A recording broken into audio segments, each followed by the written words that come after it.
Queridos irmãos, boa noite. Estamos de volta a essa temática que nos fascina. Percorrermos a existência luminosa de Francisco de Assis. No projeto que desenhamos em conjunto, buscamos identificar a grande transformação íntima que se operava naquele jovem, no jovem rico, daquela Assis medieval e que por esta experiência de transformação íntima percorria um caminho de busca do Deus interno. Logo em seguida fizemos o itinerário em que Francisco saía em busca do Deus transcendente. Queria ele identificar a dimensão da apropriação da luz divina, da forma de melhor se comunicar com Deus. Fizemos este percurso. Na última palestra, era a dimensão horizontal, em que ele e os seus companheiros decidiram fazer por realizar, ali nas cercanias de Assis, um espaço semelhante ao que se implantou em Genezaré, no entorno do lago do Tiberíades, para experimentar novamente a fraternidade sem limites. E eis que, em assim fazendo, percorreu o território da Itália e foi mesmo ao Egito acompanhar as cruzadas, não para ser soldado, mas para ser um instrumento para a edificação da paz. E mais uma vez, neste percurso, ele se faz um instrumento do Senhor. Foi assim que nos encaminhamos em nossa última palestra, para identificar aquela movimentação que ocorria de Francisco indo em direção ao Egito, em busca de falar com o sultão para promover a paz, neste grande embate que se realizava entre o chamado mundo cristão e o mundo muçulmano. Mas algo de muito interessante ocorreu naquela relação dele com o sultão, porque se tornaram amigos. Ele começou a identificar em profundidade que naquele homem existia honestidade, que naquele homem existia bondade, que naquele homem existia elementos valorativos que o fazia, inclusive espiritualmente superior àqueles que lideravam as chamadas tropas cristãs. E por isso mesmo abriu-se para ele uma percepção de tolerância, de identificação de que existia caminhos variados de se chegar a Deus. Ele conseguia perceber que aquele homem era completamente identificado com a ideia de Deus. E nas despedidas, o sultão pede a Francisco que ore por ele. Oferece-lhe alguns presentes. Não era a questão fundamental para Francisco, mas lhe oferece também um presente especial, um passe, um livre-conduto para que ele visitasse Jerusalém, Belém, as regiões que estavam sob o domínio do Império Muçulmano.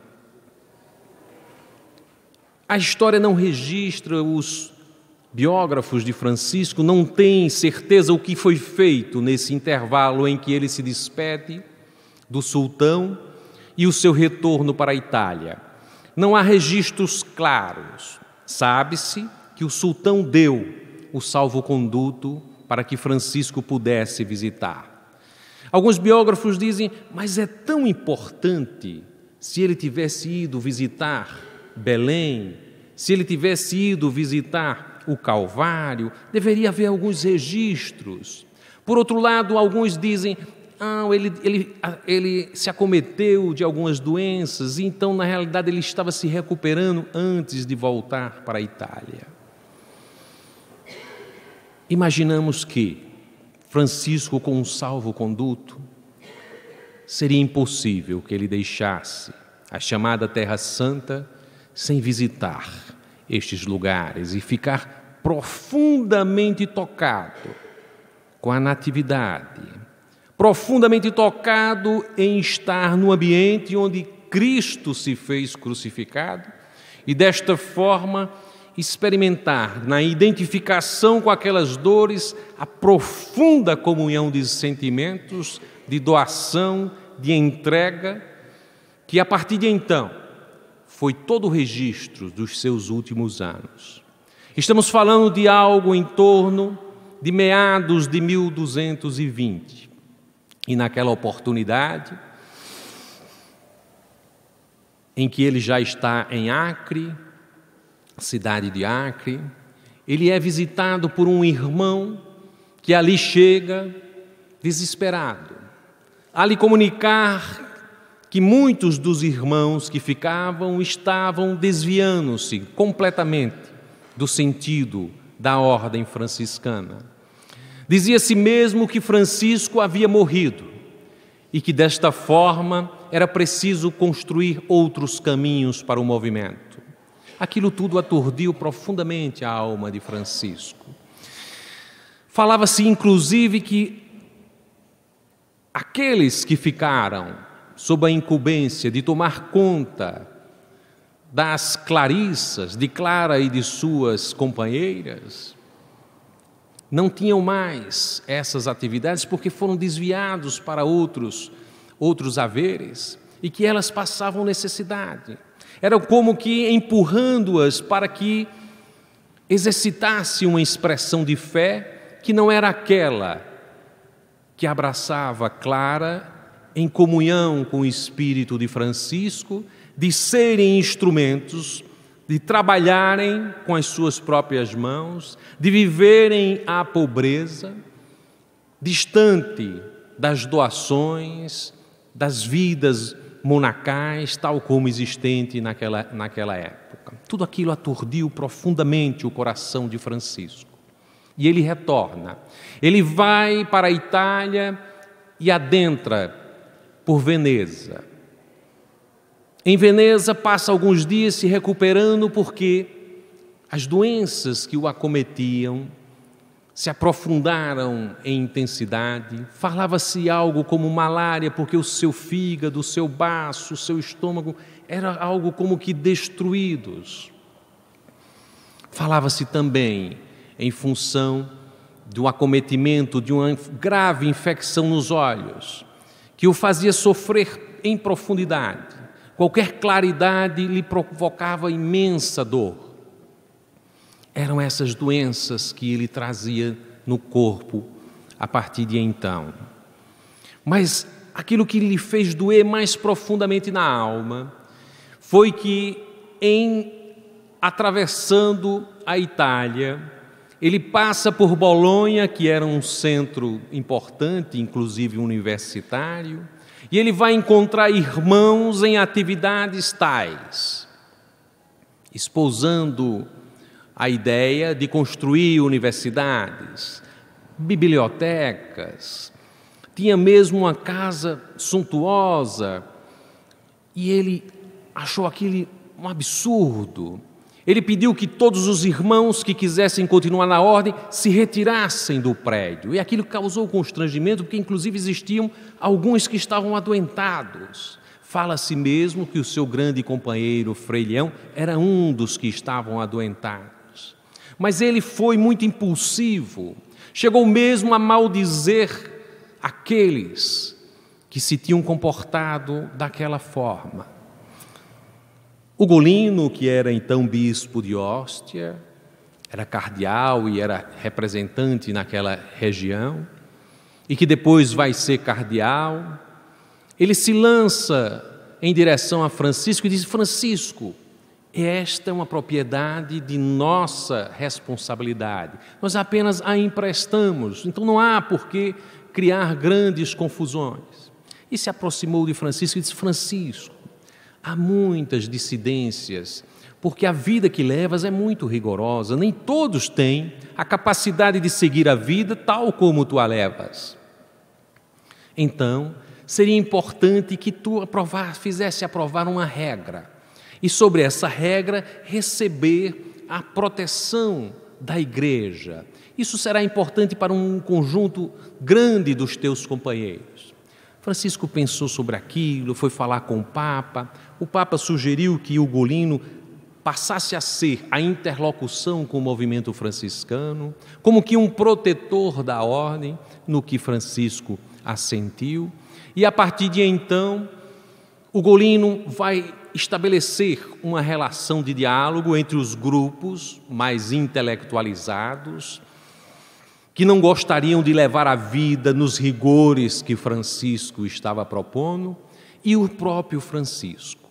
Mas aquele embate foi muito difícil de ser realizado. Francisco ficou com o compromisso de escrever uma regra. Ele chama os seus amigos mais íntimos, vai até uma montanha, um eremitério, a Fonte Colombo, e lá redige uma regra.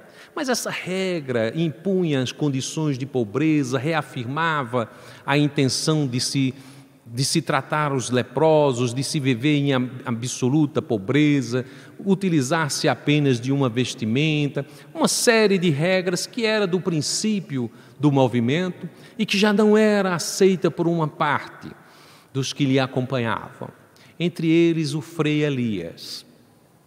O Frei Elias queria se movimentar em direção à construção de universidades, tal como as ordens, tal como a ordem dominicana, e aquilo causava espécie em Francisco, porque via que a forma como era utilizado o saber era toda voltada para o domínio, e mais ainda, o saber que era, portanto, atribuído à Igreja Católica, era no sentido de fazer valer as posições da Igreja contra aqueles que pensassem o contrário, contra os chamados hereges. E por isso mesmo ocorreu nesta época, nos anos em que Francisco realizou as suas atividades, grandes perseguições contra os albagineses, contra os cátaros, porque divergiam da forma de ver da Igreja Católica. E não era isso que Francisco queria.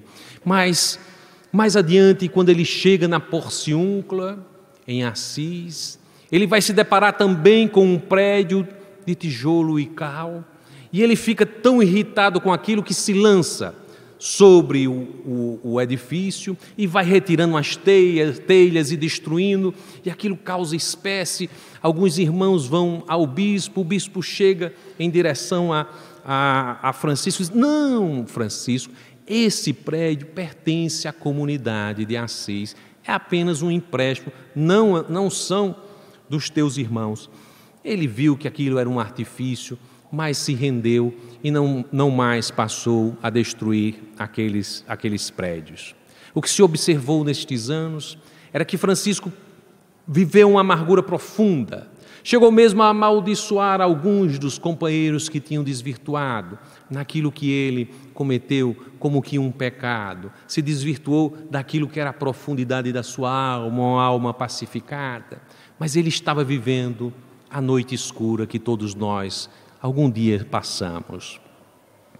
E aquela amargura se fez ainda maior quando, terminado de realizar as regras e encaminha, Frei Elias faz com que aquelas regras sejam extraviadas e diz: não se sabe como, mas as regras se perderam, era importante que tu fizesse outras, mas faz umas mais brandas. Essas regras mais rigorosas tu deixas para ti. E aquilo foi como que lançasse uma faca, um punhal no coração de Francisco. Ele chegou mesmo, Frei Elias, a dizer: tu estás como que virando um perigo para o movimento. Olha só a que ponto chegam aqueles que se assenhoram da obra que não lhes pertence. E o certo é que Francisco redige uma nova ordem, essa nova ordem passa a ter um sentido muito menor do que aquilo que tinha se pronunciado no início. Essa regra é aceita, ele encaminha para Roma e finalmente ela é aprovada. Mas ele vinha muito martirizado com aquilo tudo, até que há aquele encontro de que falamos anteriormente entre ele e Clara. E ela lhe faz ver que ele já estava tendo a ordem como se fosse alguma propriedade sua, e por isso mesmo se desvencilhava do caminho que ele próprio trilhou de ser profundamente desapegado das coisas, profundamente pobre. E ao perceber aquilo, e Clara falando a ele, ao seu coração e dizendo: Francisco, despede-te das tuas posses, é hora de caminhar os irmãos com os seus próprios passos, e desta forma, teu coração liberto destas amarguras e desses grilhões poderá ser completado inteiramente por Deus, porque Deus é e basta. E aquela frase vai movimentar-lhe profundamente: Deus é e basta. E ele se lançou no mar de Deus, e a partir de então, renovado em sua pacificação, estamos falando em algo em torno de dezembro de 1223. Ele estava há pouco menos de 3 anos da sua desencarnação. Ele se lança com Léo e Frei Ângelo, seus amigos diletos, e vai em direção ao Vale do Riete. E lá no monte, na Fonte Colombo, ele vai realizar uma reflexão profunda sobre a sua vida, as suas meditações. Ele se recolhe no eremitério que ali existia e começa a orar. Há um momento em que ele chega num povoado e sobe em uma edificação, em uma das torres. Era um tempo muito gelado e os irmãos o aconselham: irmão, vem ter conosco aqui embaixo, estaremos mais protegidos. Mas ele estava em contemplação e nesses instantes ele pedia para ficar sozinho. Mas era um frio muito intenso que se abatia sobre a torre, e Frei Leão por diversas vezes vai lá e o encontra em profundo êxtase. E naquela condição ele fica espantado, porque ele não treme, o seu rosto é corado e ele se completamente extasiado. Ele volta para os seus irmãos e diz: eu só vou dizer a vocês porque eu vi. É inacreditável que ele esteja ainda lá naquela condição, passando o dia todo sem comer, e sobre aquela condição. Mas aí Frei Leão volta a ele e diz: irmão, por tudo que seja sagrado, tu mesmo colocasse nas regras que devemos uns ajudar os outros, como a mãe que cuida dos filhos, nos deixa cuidar de ti. Além do mais, ele vinha doente profundamente, as dores no fígado, no baço. E ele diz: Frei Leão, Frei Cordeirinho, eu coloquei nas regras esta passagem, exatamente pela fragilidade humana. Mas se o homem se entrega inteiramente a Deus, ele não precisa nem mesmo da mãe, porque Deus é mãe, Deus é calor, Deus é irmão, Deus é alimento, Deus é tudo. E eu vou te dizer, irmão, que neste dia, como nenhum outro, Deus me presenteou um calor imenso. E eu estou repleto, como se tivesse me abastecido do melhor alimento. E me foi endereçado por Ele o caminhar por outras plagas e a identificação de outras regiões que eu nem te poderia falar, Frei Leão Cordeirinho.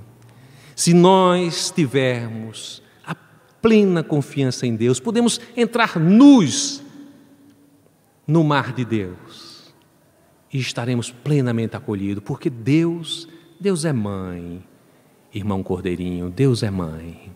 E o irmão já estava entre lágrimas, com aquela perfeita identificação de Francisco.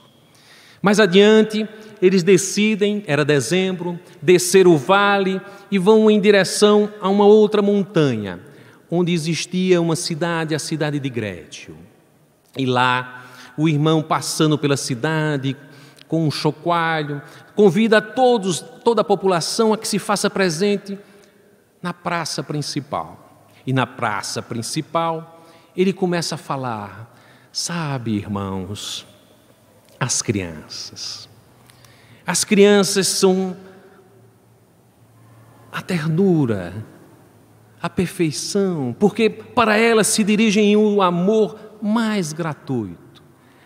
Ninguém fala dos merecimentos das crianças. Elas não precisam fazer nada e todo o amor se direciona para elas. É o amor da gratuidade. Pois bem, irmãos, é assim que Deus nos vê. Ele nos dirige um amor todo gratuito, independente dos nossos merecimentos, independente do que fazemos. É o amor gratuito de Deus.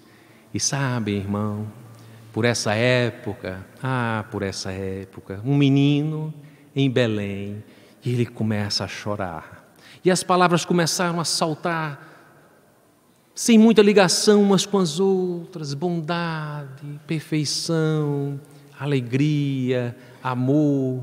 As pessoas caem num pranto profundo, como se aquelas palavras soltas estivessem a realizar um grande discurso. E de repente o irmão cala, e todos se dirigem às suas casas. Mas mais adiante, um senhor se aproxima dele, é um nobre, João Velita, o convida à sua casa e o faz ver: Francisco, eu bem sei dos teus gostos e dos teus companheiros. Vocês gostam de se ausentar por alguns dias em lugares ermos, em montanhas. Pois bem, eu tenho uma propriedade, e ele apresentava, era um rochedo muito alto, uma elevação extraordinária, imponente.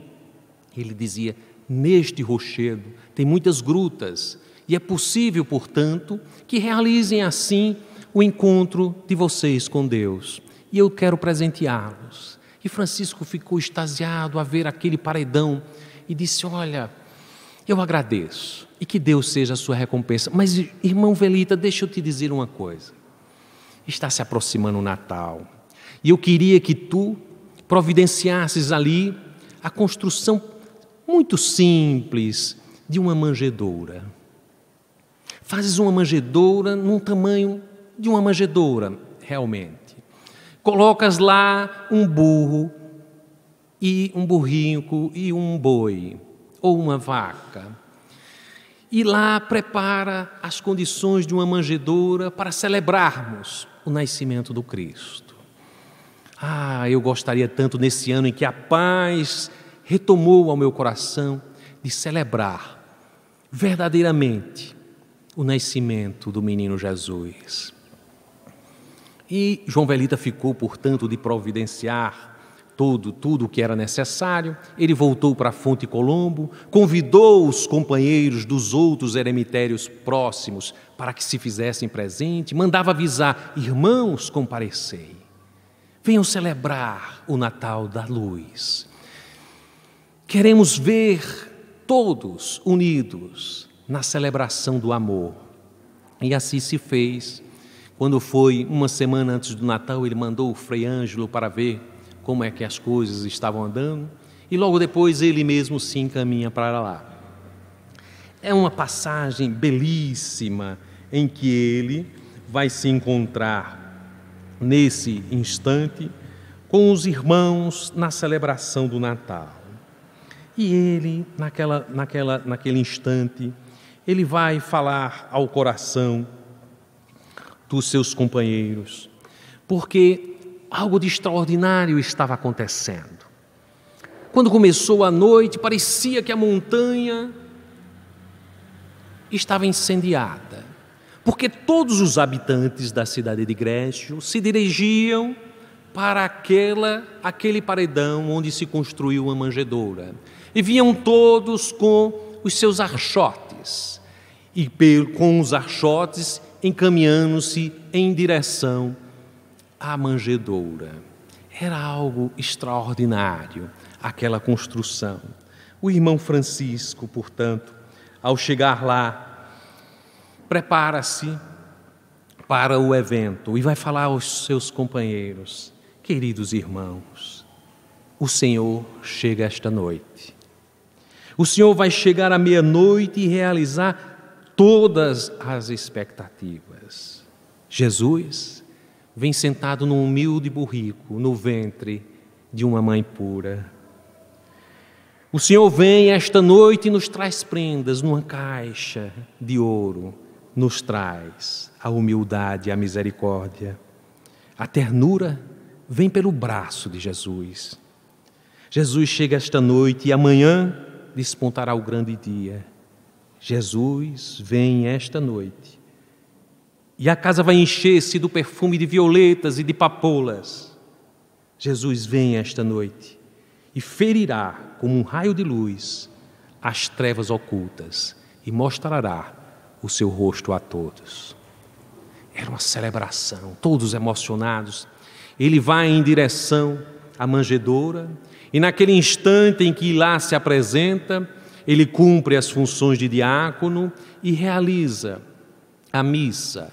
Ao término da missa, se despe da vestimenta de diácono e fica entre a população e aquela manjedoura que ali está montada com um burrico, com uma vaquinha e com o espaço onde certamente poderíamos imaginar o Cristo Jesus. E ele começa a falar novamente palavras soltas, emocionadas. As pessoas notam que ele está em profundo êxtase. E naquele momento se verifica algo de extraordinário. Ele cala. E as pessoas ficam: mas afinal de contas, o que é que está havendo com ele? E depois se deparam com ele olhando para aquela manjedoura, como se ali estivesse um menino. E ele fala em direção à manjedoura como se fosse uma mãe. E faz os gracejos todos. E faz de conta como se estivesse trazendo aquela criança ao seu encontro. E os gracejos de mãe. E João Velita vai afirmar ter visto ali, naquela manjedoura, o menino Jesus. E que quando Francisco se aproximou dele e o tocou, ele olhou para Francisco e sorriu. E João Velita fala sobre isso. E todos os que participaram daquele evento tiveram a impressão de que Belém se transfigurava ali, na cidade de Grédio. Passaram-se mais 6 meses, depois desses eventos extraordinários, em que Francisco relembrava o nascimento do Cristo. Na sua identificação com o Cristo, nestes últimos anos, ele vai passar do momento do nascimento ao Calvário, nas suas experimentações, relembrando talvez a sua passagem nas Terras Santas, nas suas visitas, e querendo trazer em profundidade aquele sentido do nascimento daquele menino que se fez a expressão máxima do amor que nos chega até hoje. Francisco, portanto, a partir de então, ele vai em direção a várias cidades. Ele penetra por várias cidades e num determinado momento é o instante em que ele pede aos companheiros mais próximos, a Leão, a Frei Rufindo, a Frei Maceu, Frei Ângelo, para que o acompanhasse ao Monte Alverne. O Monte Alverne era uma doação do Conde Orlando, também um paredão imenso, e nesse paredão imenso ele iria, portanto, ao encontro do que ele chamava da identificação do Monte do Calvário. Ele dizia Alverne, Alverne. Ele já tinha visitado Alverne umas 5 vezes. Aquela era uma outra experiência, mas ele estava com toda a sua reflexão voltada aos padecimentos do Cristo. E chegando ao Monte Alverne, ele decide ficar isolado dos seus companheiros e diz: olha, entre mim e vós existirá apenas Frei Leão. E se alguém chegar, vocês tratem com eles, mas eu quero ficar sozinho. E ele vai passar por uma temporada, cerca de 40 dias de jejum, de meditação profunda. Ele chegou a ficar num espaço como que uma ilhota. Era um espaço no paredão que se lançava em direção ao precipício e de onde só podia se chegar com a utilização de uma tábua de madeira como uma ponte. E só quem tinha autorização de passar por essa ponte era Frei Leão. E eles estabeleceram um código. Olha, quando tu chegares, tu dizes alguma coisa, se ouvires a resposta, tu atravessas. Se não ouvires a resposta, fica onde está. Mas em um determinado momento, Frei Leão chama por Francisco e não ouve. Chama novamente e não ouve. E ele se lança em direção àquele espaço e vai encontrar o irmão em êxtase. Era um médium extraordinário, Francisco. E ele está levitando naquela sua expressão de êxtase em absoluto. E naquele instante ele dizia: Senhor, Senhor, quem és tu, ó infinita bondade? E depois dizia: oh, quem sou eu, verme desprezível, teu servo? E repetia isso infinitamente.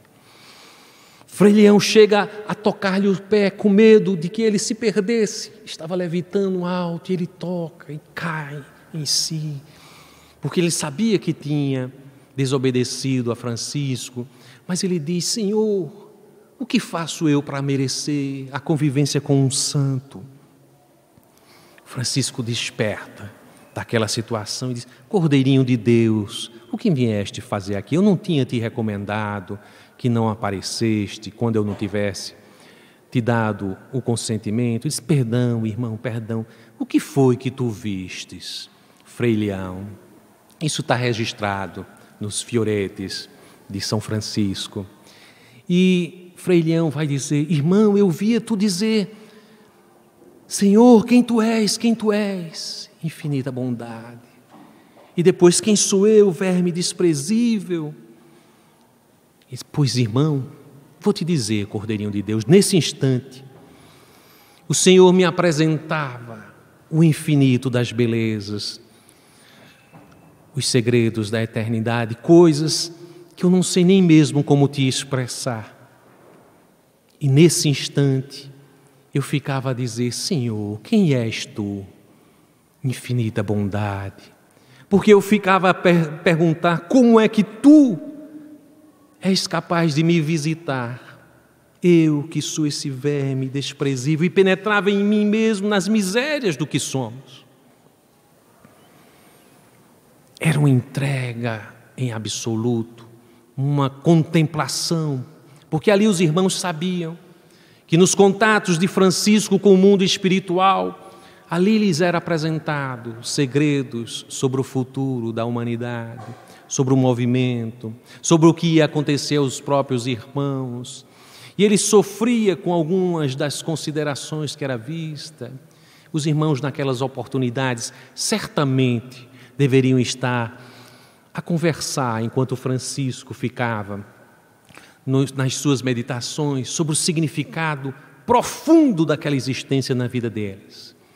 Perceber, por exemplo, as centenas de casos relatados de curas, as centenas de casos em que ele se fez consolação, a entrega em todos os momentos, a doação plena. Era um médium por excelência.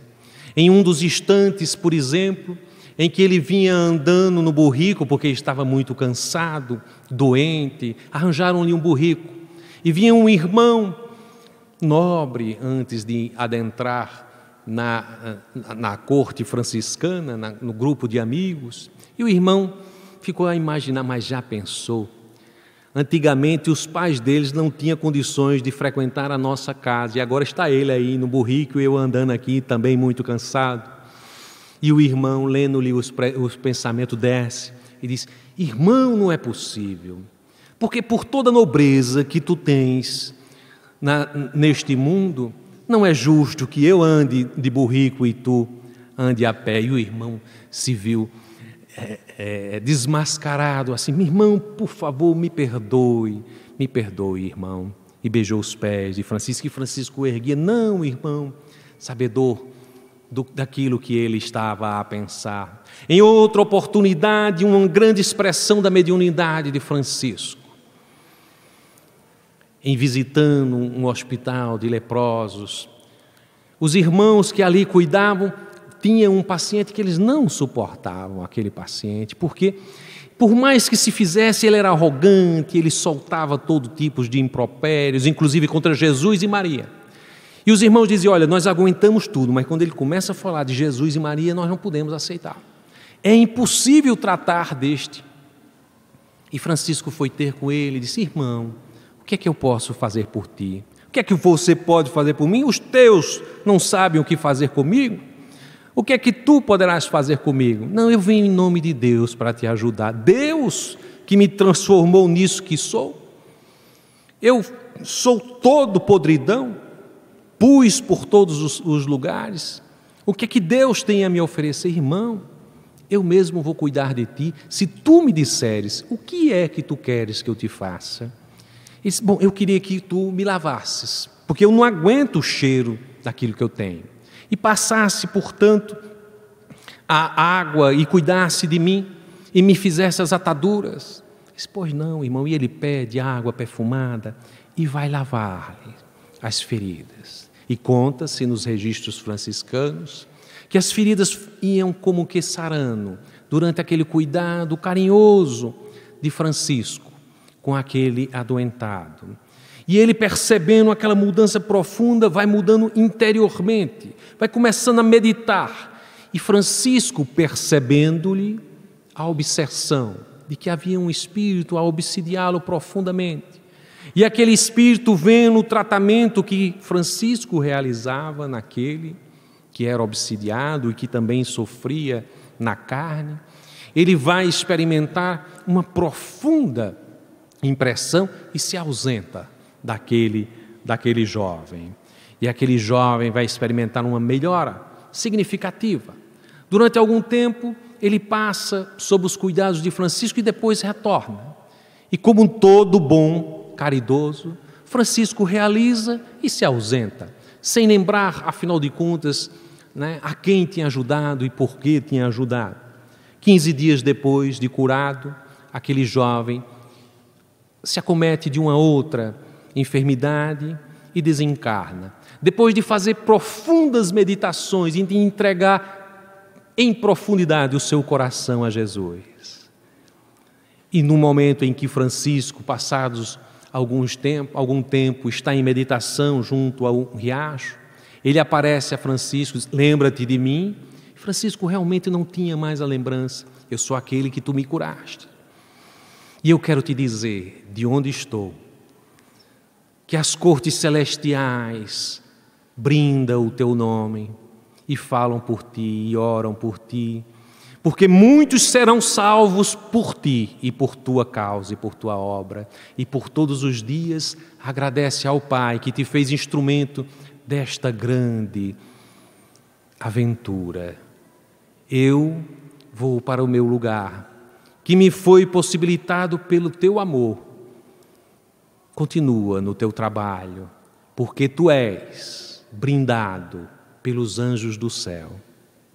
Isso também está registrado nas fontes franciscanas, a nos revelar a intensidade e o significado dessa mediunidade extraordinária em tantos e tantos outros relatos de Francisco,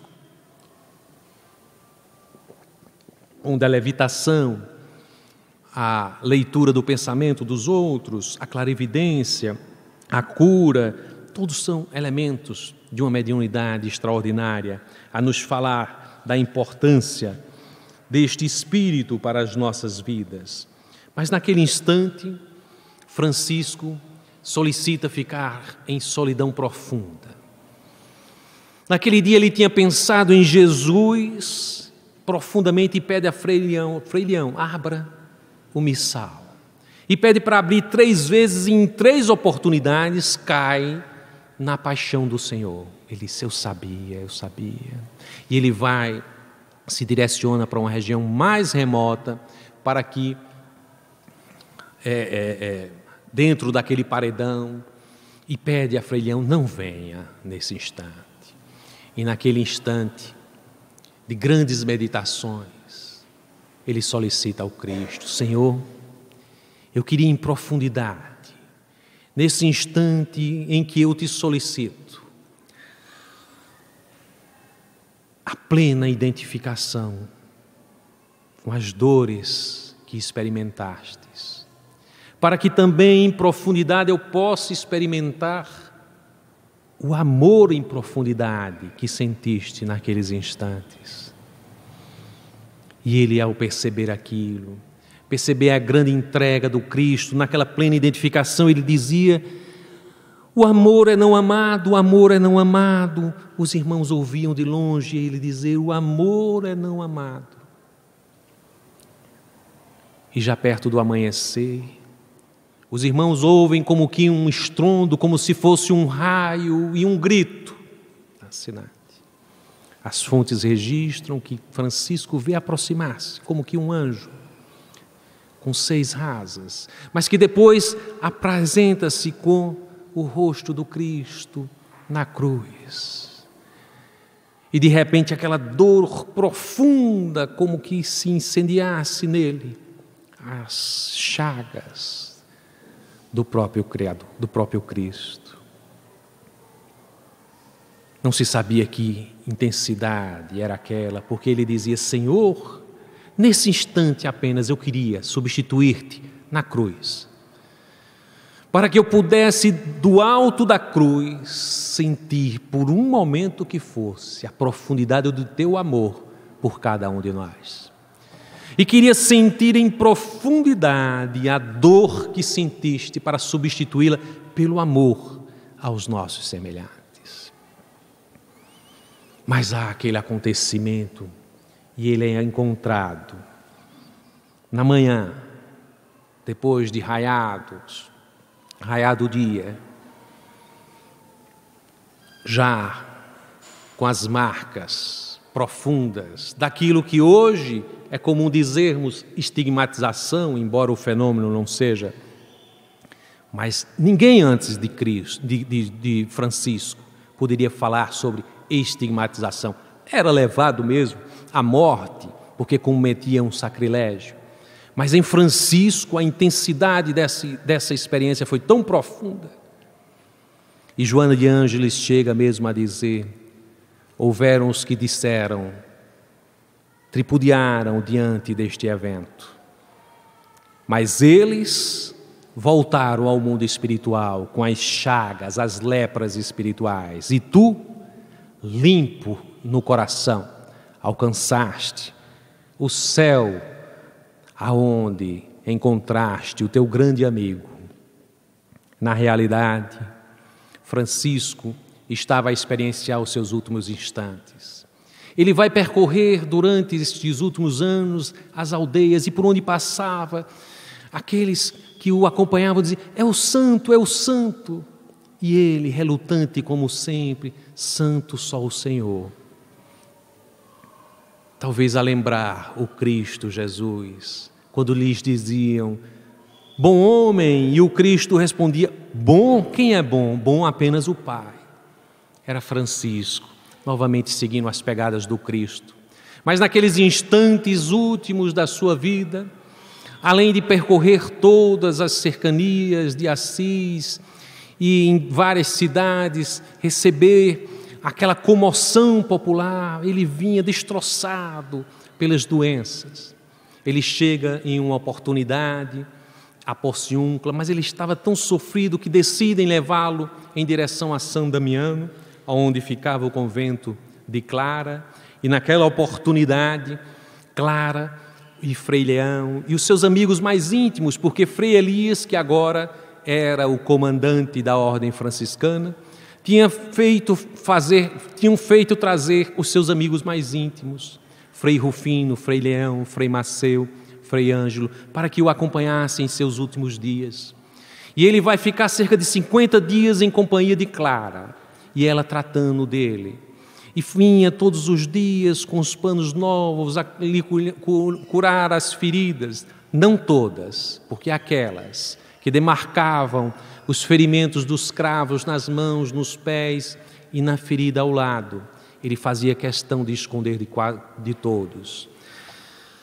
Há um momento em que Clara chega com uma sopa para ele, e lhe oferece a sopa, e ele não queria, mas era Clara a oferecer-lhe.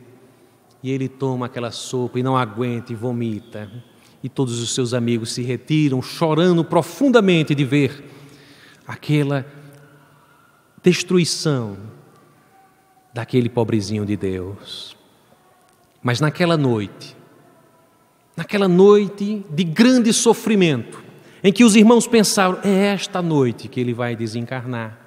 Naquela noite, ele sofreu profundamente. De manhã acordou sorrindo, ele já não via mais, já estava cego.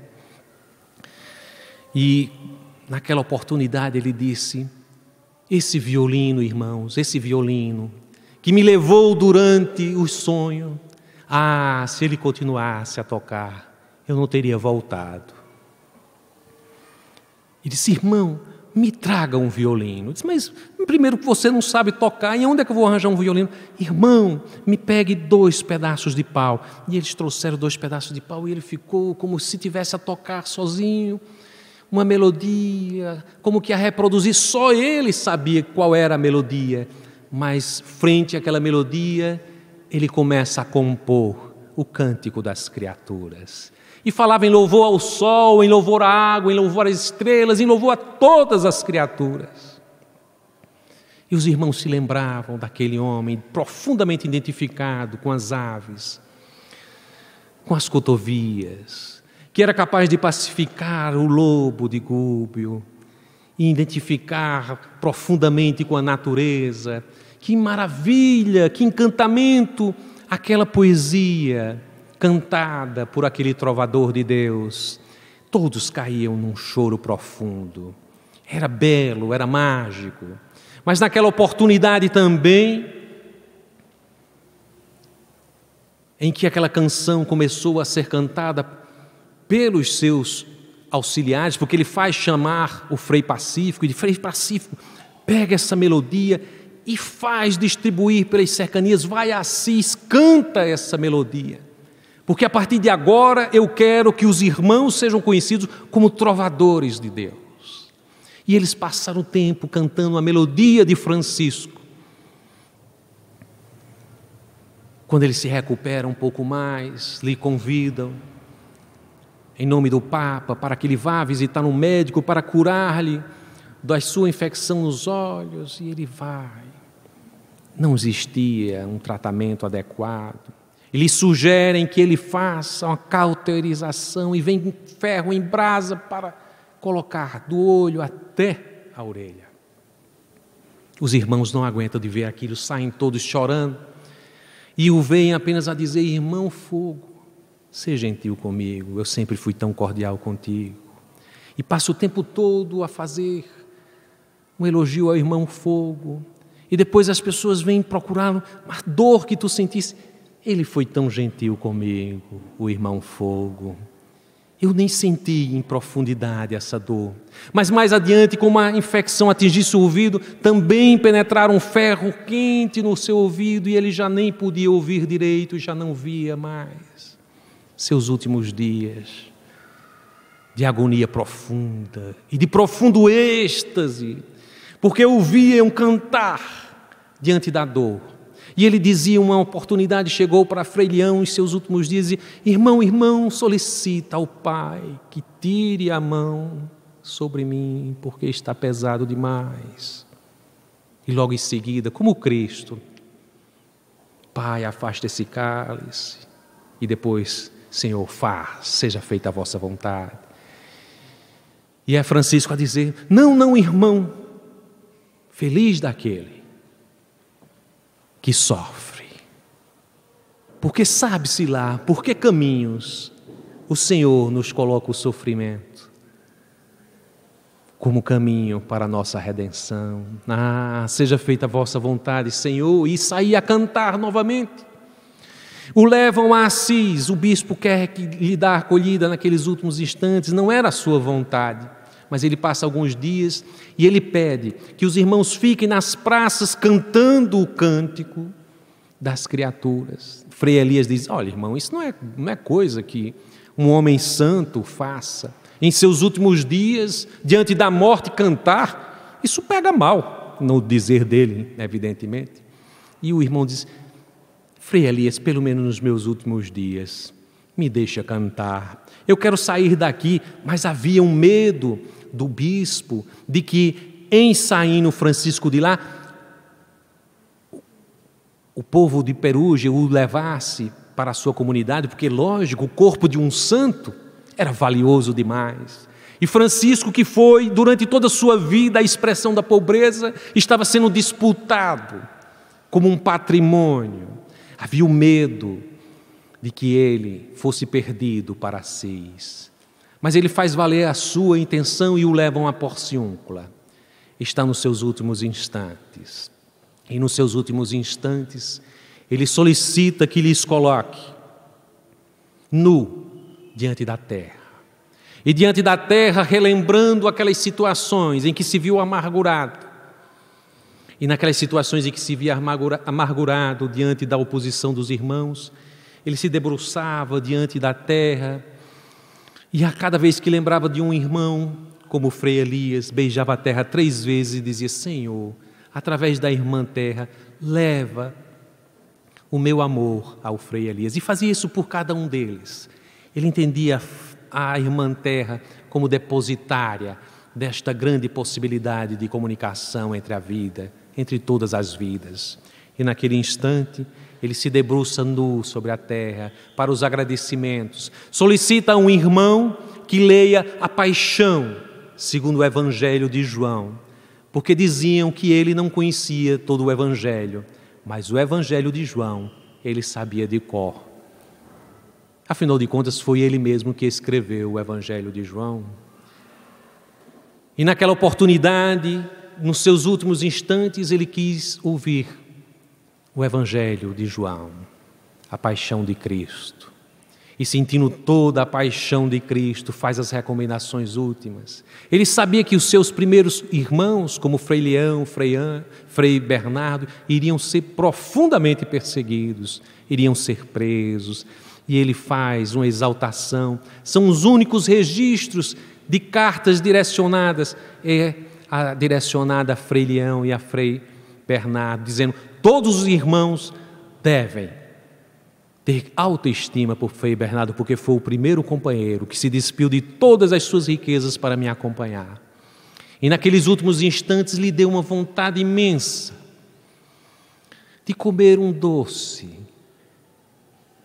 de amêndoa, de mel, que lhe era feito pela senhora Jacoba, que era uma mulher nobre, de Roma, que sempre que ele visitava, lhe trazia essas iguarias. E era uma pessoa tão estimada por Francisco, que ele chamava ela de Frei Jacoba. E ele disse: irmão, antes de partir, eu gostaria que Frei Jacoba viesse para ter comigo, e que ela trouxesse esses docinhos. E quando estava a escrever para Frei Jacoba, eis que ela adentra no recinto, trazendo os doces, e os irmãos ficaram seriamente impressionados. Eles: eu não poderia partir sem a Frei Jacoba chegar aqui. Era muito querida dele, assim como Clara, 2 expressões distintas de mulheres que o acompanharam na vida. E naquele instante último, em que seu corpo nu estava sobre a terra, ele pede que o cubram, não mais com uma vestimenta que fosse sua, mas emprestada, e o recolocasse no catre. Para os seus últimos instantes, ele lê um salmo de louvor a Deus e vai. E nesses instantes, profundamente angustiosos, em que estamos a vivenciar a transição planetária em todas as suas dimensões, com todo o progresso moral que se realiza e com todas as convulsões de resistência dos espíritos que ainda estão fortemente vinculados à violência. Lembremos do chamado de Joana de Ângeles a nos lembrar quão necessário se faz a tua presença entre nós, irmão Francisco. Vem ter conosco, irmão Francisco, para que a tua canção possa ser novamente entoada em nossos corações. Neste último livro, psicografado por Divaldo Franco, de autoria do espírito Filomeno de Miranda, há uma passagem em que um espírito, uma Clarissa, muito próxima a nós todos, se identifica como mensageira desses novos instantes, a nos informar que muitas dessas resistências dos espíritos que resistem ao Cristo iriam ocorrer.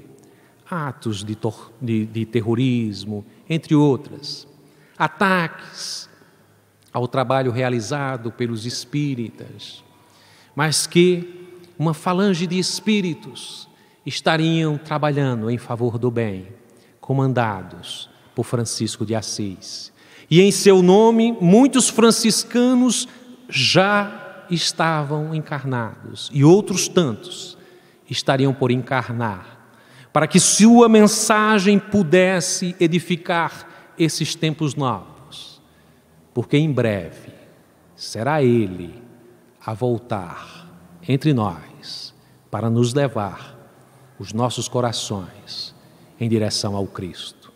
E desta feita, a sua mensagem não haverá de sofrer as resistências de há 800 anos, porque aqueles que não o acompanharem irão ser transferidos para mundos inferiorizados.